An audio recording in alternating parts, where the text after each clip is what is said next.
Hello friends, today we will discuss the external feature of medulla oblongata. Okay, as you know, the medulla oblongata is the direct upward continuation of the spinal cord extending from foramen magnum to lower border of the pons, and it forms the lowest part of the brainstem and lies vertically in the anterior part of posterior cranial fossa at the level of clivus. Okay,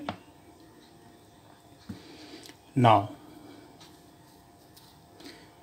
the external feature, the medulla is divided into right and left symmetrical half by anterior median fissure. You can see here anterior median fissure in the anterior aspect and the posterior median sulcus at its posterior part, on its posterior part here.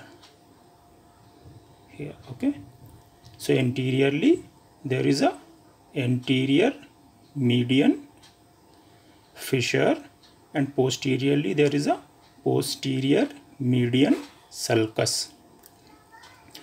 The anterior median fissure is continuous below with the corresponding fissure of spinal cord.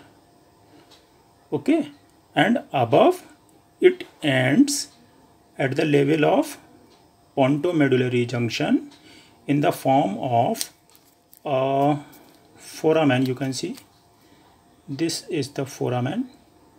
This is foramen known as foramen cecum. Yes, this is another foramen cecum. You have seen the foramen cecum in the tongue at the level of anterior 2/3 and posterior 2/3, junction of the anterior 2/3 and posterior 1/3 of the tongue, as well as osteology part between the crista galli and frontal crest, anterior cranial fossa, in the anterior cranial fossa. Okay, now this is another foramen cecum. Now it is interrupted, this fissure is interrupted in its lower part here, somewhere here, by the bundles of fibers crossing obliquely from one side to other and forms the decussation of pyramid. Somewhere here the crossing of fiber is present which forms the decussation of pyramid. Now something about the posterior. Here you can see the posterior aspect. This is not very clear here. Somewhere here, yeah, you can see here there is a posterior median sulcus. The posterior median sulcus continues below with the corresponding sulcus of the spinal cord, and it is present only in the lower part of the medulla. You can see medulla is, and really it is present on some higher side, and posteriorly it is present on its lower aspect. So the posterior median sulcus is present somewhat lower side. Okay, above here you can see here above its lips of this sulcus, see above the lips of this sulcus diverge and forms a triangular area. This triangular area forms the lower boundary of floor of fourth ventricle. You can see this is the floor of fourth ventricle, and the lower triangular boundary of fourth ventricle is formed by the upward divergence of lips of posterior median sulcus. Okay, now one by one we will discuss the features of its anterior surface, then its posterior surface.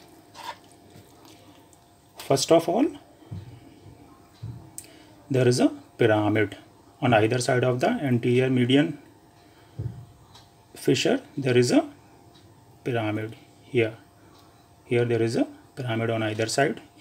Each half, you can see the each half of the medulla oblongata has different features on its anterior aspect as well as its posterior aspect. So first of all, the pyramid. These are two elongated elevations on either side. These are two elongated elevations, one on either side of the anterior median fissure, and these are produced by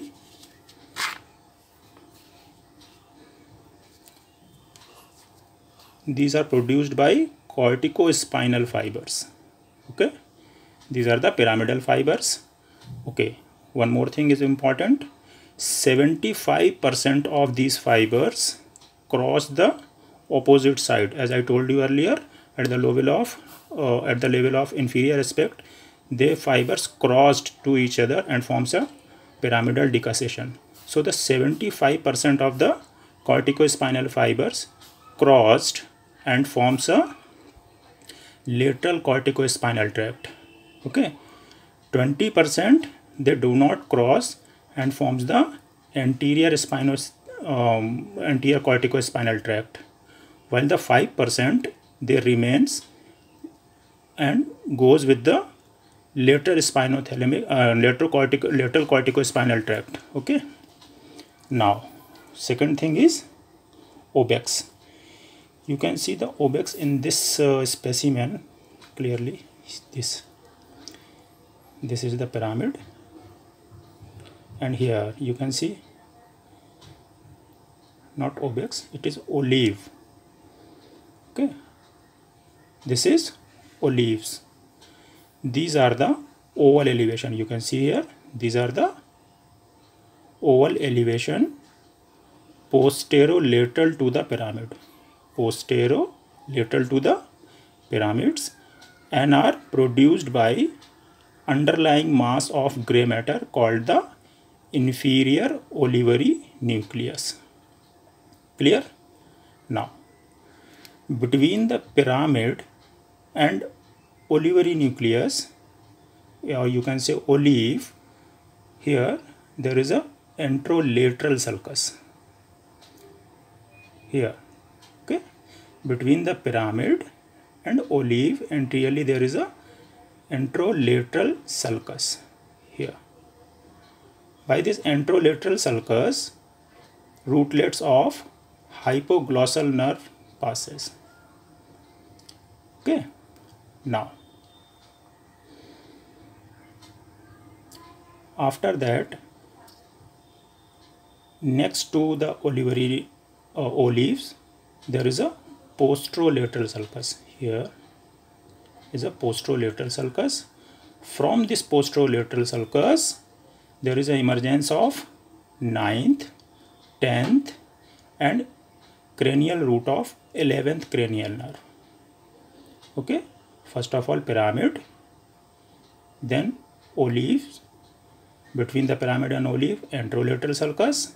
From here rootlets of hypoglossal nerve emerges.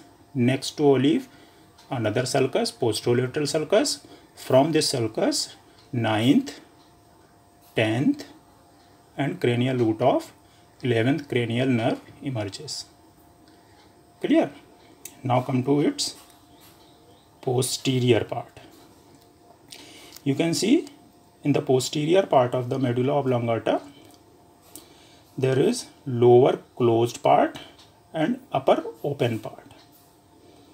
Upper open part, lower closed part. First of all, we will discuss the features of the lower closed part. In the lower closed part, on either side of the posterior median sulcus, there are 3 longitudinal elevations present. I'll show you.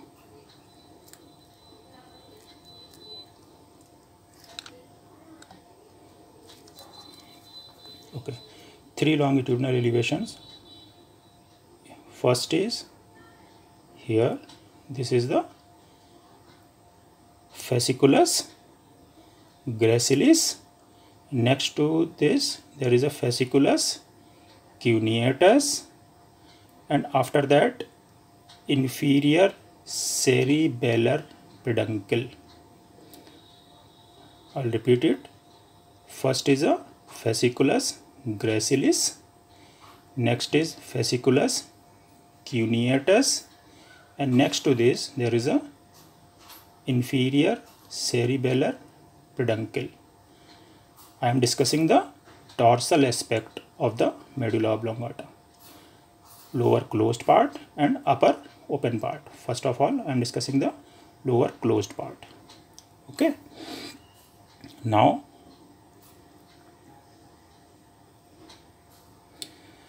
upper end, you can see here, upper end of fasciculus gracilis as well as fasciculus cuneatus forms a tubercle-like structure.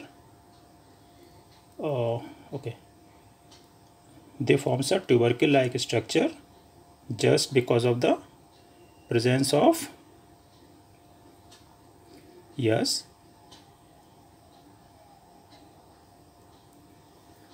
there are the nuclei of the same name are present deep to this. That's why these are the tubercles nuclei present. That is a fasciculus gracilis के नीचे क्या होगा? There is a nucleus, gracile nucleus you can say. Okay. Then deep to the tubercle, cuneate tubercle, there is a cuneate nucleus. Yes. Okay. Now, features of the open part. In this section, the features of the open part is not very clear. You will better understand when somebody is told you about the floor of fourth ventricle.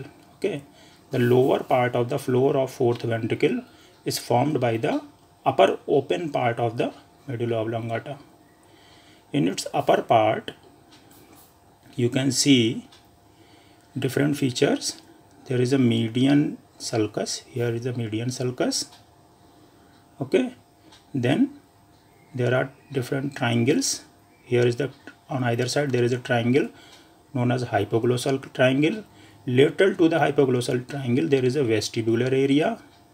Below to the hypoglossal triangle there is a vagal triangle, and below to the vagal triangle there is a area postrema. Okay, area postrema are there, and the stria medullaris present here. Somewhere here there are stria medullaris present. So these are the different features present on the ventral aspect as well as dorsal aspect of the medulla oblongata. Thank you very much.